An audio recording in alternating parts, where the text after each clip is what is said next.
Isso é uma questão cultural para nós, Rodrigo. Uma questão de treinar um pouco o paladar, o brasileiro tende a gostar de um doce mais doce. E aí tem fatos históricos que ligam a isso, né? Então, a nossa confeitaria, ela é a base de muito leite condensado, doce de leite, excesso de açúcar. Uma linha de historiadores dizem que quando a cana foi levada daqui para a Europa, o consumo de açúcar de beterraba lá era o que dominava. E o açúcar de cana, para adoçar, ele é muito mais doce para a composição de sobremesas. E foi feita uma substituição, uma xícara de açúcar de beterraba por uma xícara de açúcar de cana. E isso potencializou a questão do doce, e o europeu ajustou, e o nosso povo aqui não. Porque nós tínhamos o açúcar aqui em maior escala e se usava e continuou se usando o açúcar. Se vocês pegarem receitas de sobremesas tradicionais, como a panna cotta que nós estamos falando, como a torta de maçã francesa, o doce ele é mais suave, ele não é tão agressivo relacionado ao doce. O segredo, tanto na confeitaria quanto na parte de sobremesa, na verdade, o produto tem que ser honesto, né? Se eu me proponho a fazer um flan, eu tenho que dar a maior qualidade para isso. Quando eu falo dar a maior qualidade, muitas vezes eu não estou falando em agregar preço a ele, mas é trabalhar com um bom produto fresco, né? Trabalhar com uma marca boa de açúcar mascavo, um bom iogurte, um bom chocolate, e muitas vezes isso não é preço, é conhecer um fornecedor, é conhecer uma matéria-prima, e assim que eu agrego, né? Dentro da parte de cozinha quente, dentro da parte, digamos assim, dos salgados, é exatamente a mesma coisa. É muito melhor trabalhar ir lá numa gôndola do supermercado, não, mas ir num peixeiro no supermercado e tu comprar aquele peixe que ele é fresco, e tu ter um pouco de trabalho em casa de talvez desviscerar ou limpar e fazer ele fresco, do que tu ir no mesmo supermercado e pegar ele congelado. Então isso é onde é que a gente tem esse ganho. O produto fresco é sempre melhor. E na verdade a gente vai tendo um ganho de saúde ao longo dos anos, né? E isso é o que os nutricionistas sempre falam. Ao longo dos anos, toda essa mudança de comportamento, essa mudança cultural vai se refletindo na vida, principalmente à medida que vamos ficando mais velhos. Então, assim, tá bem relacionado ao tempo de exposição que eu tenho a determinado padrão alimentar. Então, se esse padrão alimentar saudável persiste por um bom tempo, a minha condição de saúde tem uma tendência maior de prevalecer saudável por mais tempo. Da mesma forma, se eu me exponho a um padrão de alimentação que não seja tão salutar, eu corro o risco de desenvolver determinadas doenças prematuramente. O que nós temos observado? Que doenças que anteriormente acometiam somente idosos, agora já vem acometendo crianças, como é o caso, por exemplo, do diabetes do tipo 2. Isso está muito relacionado ao estilo de vida, e aí entra o tipo de alimentação que as pessoas vêm cumprindo, né? Então, muitos alimentos prontos, fast foods, né? E um sedentarismo que prevalece também nas nossas crianças. Então, o tipo de doença que antes era de idoso, hoje, infelizmente, nós estamos vendo cada vez de forma mais precoce na população. E o que tem que ser observado? O que os convênios e os planos de saúde têm se preocupado? Tratar é muito mais caro e é muito mais sofrido. E pode levar a sequelas bem graves. Então, a preocupação hoje, a grande tendência em termos de saúde é a prevenção. E aí, nós temos a faca e o queijo na mão, com alimentação, com atividade física também. Falando um pouco da receita, né? Então, eu estou trazendo a fruta triturada em polpa aqui. E o que eu fiz, na verdade? Quando o chocolate passou a ser líquido, eu desliguei o meu fogo aqui. Eu estou trabalhando só com o calor que eu tenho na minha frigideira. No micro-ondas, eu estou fazendo micro-ondas, uma bacia com água quente.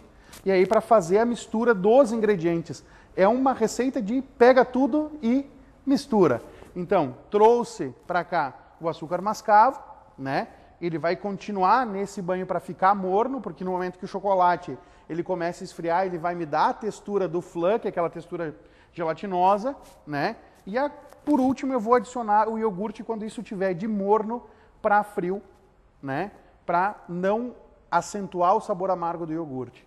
Tá? Então é uma receita super simples, ela vai demorar mais tempo em geladeira do que qualquer outra coisa aqui. E é uma coisa diferente para se fazer em casa já também, né? Fugir um pouco daquela sobremesa tradicional. aquele pudim de leite, né? Um sagu com sagu creme. com creme, que é bom também, né? O problema é o dia a dia dessa sobremesa, né? Então, isso é uma coisa que a gente tem que ter o cuidado. É relativamente saudável, né? Lembrando que a Simone pode falar até um pouco mais sobre isso, o chocolate meio amargo não tem nada de magro, né? Ele é calórico como qualquer outro chocolate, então isso também tem que ser levado muito em conta, né? Ela não é uma sobremesa magra, porque ela leva chocolate, leva o açúcar, né?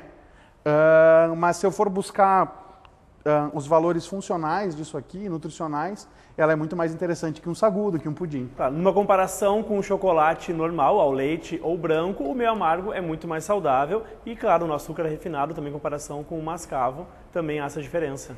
Então, assim, em pequenas quantidades, né, em porções moderadas, existe essa indicação do chocolate meio amargo e existe uma preocupação muito grande também dos profissionais da área da saúde que ele deva ser consumido em quantidades pequenas, porque como ele tem uma quantidade de calorias elevada pelo teor de gordura que ele apresenta, então existe uma chance grande de se extrapolar em termos de calorias e isso leva ao ganho de peso. No momento que eu começo a ganhar peso consumindo chocolate, todo esse efeito benéfico do chocolate, ele vai se perder em relação à redução da pressão arterial. Então, tudo com moderação e sempre ligado a um tipo de atividade física. E uma coisa importante que o Daniel falou em relação ao paladar. Acho que, nós estamos num momento de rever as nossas condutas, inclusive o nosso paladar. Então é hora de reeducar o paladar. Nós estamos acostumados a consumir muito açúcar. Então eu posso sentir o sabor do alimento sem exagerar no açúcar. Porque muitas vezes, né, Daniel vai concordar comigo, o açúcar ele pode acabar mascarando o sabor de determinados ingredientes na receita. Assim como o sal, né, Simone? O pessoal também, muitas vezes, a gente se propõe a fazer uma comida que ela tem um agregado a mais de tempero, né? E aí tu apresenta o prato à pessoa e a pessoa diz, não, falta sal, né? Isso é muito complicado, porque muitas vezes a pessoa não sente o gosto do alimento, né? Ela vai sentir o gosto do sal. E aí isso dentro da composição do prato, ela é muito complicado, tu não consegue desenvolver. Muitas receitas que a gente faz de forma demonstrativa também para os alunos, o que se faz? Diz, pessoal, quantidade de sal está reduzida. Vamos provar o prato com menos sal para entender o gosto da preparação e depois a gente acerta o sal, né? O sal como o açúcar, eles são muito problemáticos na hora de valorizar, de se dar gosto a um preparo. Então a gente tem que ter esse cuidado, tanto com o açúcar quanto com o sal. A porção é pequena, né? Justamente para atender o Como preceito, a professora disse, né? De pequena quantidade. E isso numa geladeira, em função de não ter nenhum produto que seja super perecível, ele vai aguentar numa geladeira de 3 a 4 dias. Né? Sem perder o sabor inicial. Sem perder o sabor inicial e não comprometendo também a segurança alimentar, nada, né? Claro, quanto mais fresco, melhor. O que se faz? Se porciona, dá para se fazer uma porção maior, mas até pela ideia de se criar a cultura das pequenas porções, isso é o fechamento de uma refeição. Isso não é para a pessoa sair de uma refeição e fazer uma nova refeição na sobremesa, né? Isso é um agrado. Então, faz a pequena porção, de agora ela vai de 4 a 5 horas de geladeira, ela vai ficar na textura do flan e aí a gente pode servir. Fechamos então a primeira parte do nosso programa com a sobremesa, né? Mas ainda tem muito mais aqui no Saúde na Cozinha. Nós vamos trazer ainda uma entrada, um prato principal que você confere logo depois do intervalo.